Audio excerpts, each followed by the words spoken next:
How to enable JavaScript on Google Chrome. Hello and welcome back to Digi Live Trends.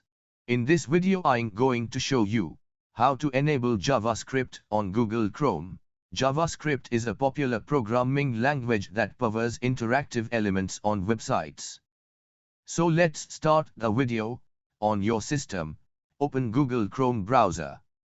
In Chrome top right corner click on three dots to open Chrome menu. Now click on Settings. In Settings page click on Privacy and Security on the left panel.